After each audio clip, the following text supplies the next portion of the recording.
In the previous videos, we focused our attention on the diagnostic of the system to try to understand what was going on and the dynamics at play.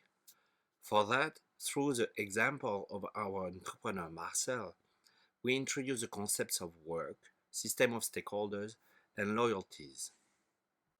Today, and in the next set of videos, we are going to focus on intervention. And by that, I mean what are you going to do once you start understanding your system?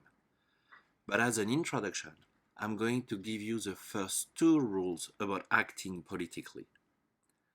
The first rule of acting politically is you do not talk about acting politically. The second rule of acting politically is you do not talk about acting politically. Of course, in our case, there is no nefarious goal in this secrecy, but it is actually very important to keep what you are doing with the framework for yourself, and for several reasons. It is an experimental process, and that means that the framework is a tool that is going to help you conducting experiments to gather information, probe assumptions, or intervene. Disclosing to the people around you that you are conducting experiments may change their behavior and prevent you from learning what you want to figure out. It is a process that is prone to mistake, like every experiment, and you are not going to be very, very good at it. Never. The framework is used to identify adaptive challenges for which no expertise exists in the system. So even if you understand the framework very well and have used it many, many times, you won't become an expert at solving the problem at hand, because the problem itself is new. If you disclose it, you will put your authority at risk. And you should definitely not try to project anything that would make you be seen as an expert.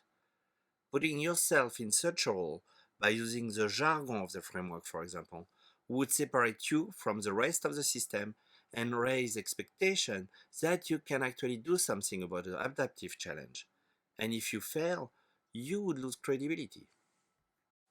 It would also be dangerously seductive, because if people realize that you are trying to address their concern, they will actually encourage you, honor you, and it will be very difficult to resist the temptation of not becoming the lone hero who alone will save the day. And because of that, you may have a side effect of displacing responsibilities. Instead of helping the system to go through the struggle of learning new ways of doing things and to address the problem at hand, you would give it an opportunity to shift its responsibility on your shoulder, which, and we will see that later, is exactly what you try to avoid. And this would reduce your liberty of action, because from the moment people become aware that you are trying to make sense of what's going on, they will probably try to influence you so that you see whatever truth they favor. And if you don't, they will probably accuse you of being manipulative or to have some secret agenda, or they may use you as a scapegoat. Because what you are truly doing is to identify the adaptive challenges that your system needs to address. By definition, there are difficult problems to address, for which nobody has expertise, and for which there is no easy solution. People will resist this change, even if it's better for them in the long term. And the last thing you want is to give them a chance to avoid this work. This is not about being charismatic or ostentatious here. This is about observing without judgment, planning carefully, and act discreetly, sparingly, for a shared purpose. You are like a ninja, but a nice one. Today, we will start exploring the iterative process of exercising entrepreneurship and learn how you can become such a ninja. And for that, we are learning how to dance. A dancing ninja. My name is Olivier, and welcome to the Defacto Entrepreneur.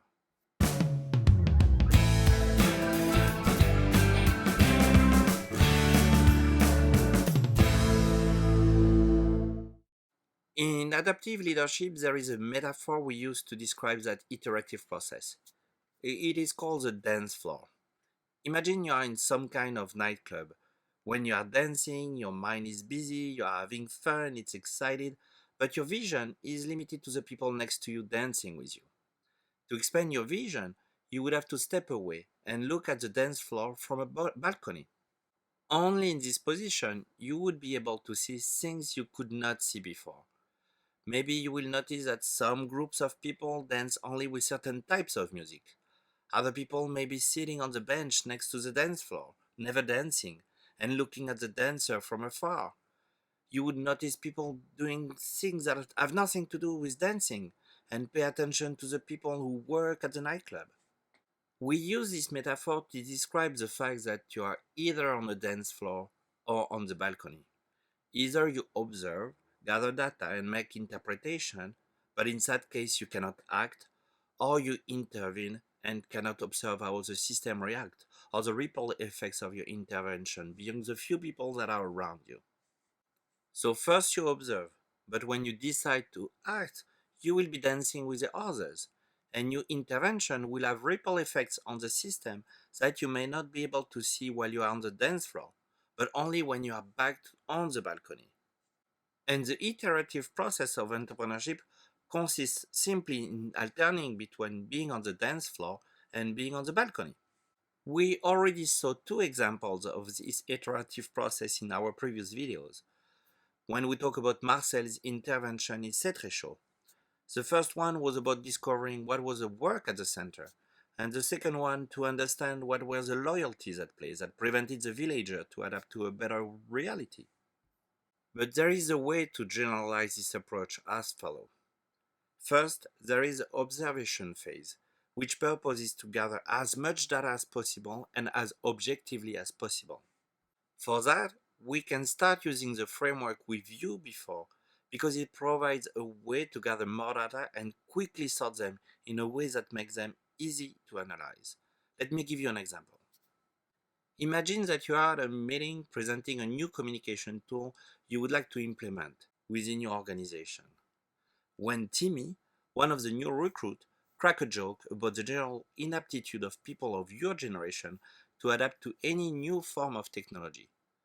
The group giggles, it was a funny joke, and the discussion goes on like nothing had happened in appearance. Because inside your head, many things could have been happening. You could have gone through a thought process that could have looked like this, for example, asking questions such as, who is this guy? Why does he speak to me like that?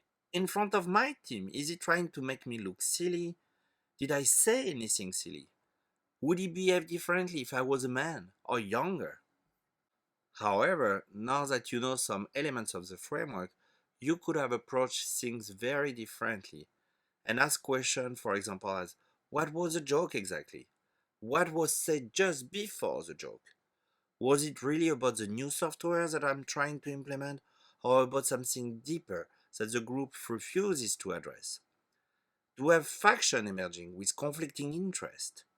Are they separated by age, or by seniority in the firm, or by gender? Could the introduction of a new technology represent a threat to one of these factions? And if there is a threat, is there also any loss at risk?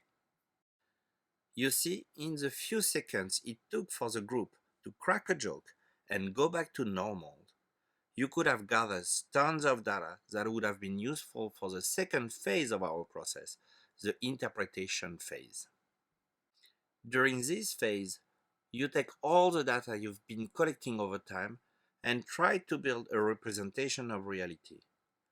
The framework is here again to help you. But you have to be careful, because making interpretation is something we usually do very quickly, but not necessarily very well. Because depending on your background and identity, you may have a tendency to jump to a specific set of conclusions, the one closer to the truth that you cherish or closer to what benefits you. Look at how you reacted when listening to the story I just told. Did your brain, for example, immediately consider that it was gender related? Or did you sigh and thought, oh no, not again some kind of judgment about the unfair treatment of women? Or did you react to age and technology? My story was fictional and not grounded in any reality. Still, our brain, because it is an incredible, powerful machine, jump to conclusions. and it is very difficult to refrain from that instinct. So, in order to remain objective, we need to force ourselves to work on multiple assumptions at the same time. And the process of evaluating them against each other will help us remaining as objective as we can. In our example, some of the questions were already probing different and conflicting interpretations about the work at the center. Was this about technology or about something completely different? Was it a conflict between young and old, junior and senior, between gender? What were the loyalty at stake? What was the things that were not said? This phase is not easy, but as F. Scott Fitzgerald said, the test of a first-rate intelligence is the ability to hold two opposed ideas in the mind at the same time and still retain the ability to function. The last phase is when we go on the dance floor, the intervention. The intervention are all the activity you carry out to either probe your assumptions and refine your understandings or to move the system towards the direction of addressing the work. An intervention shall be constructed as an experimentation based on the assumption you build during the interpretation phase to serve a purpose shared by the group. In other words, an intervention is something you are not sure about with a high probability of failing and definitely not about you or your personal gain. Effective intervention will also be connected to the context and will take into account the resources available in your system. In our earlier example, an effective intervention would have probably focused on understanding why people were laughing in the first place, because we did not have enough data about what was truly going on.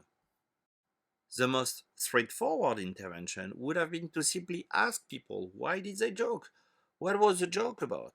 What was the important issue that needed to be addressed?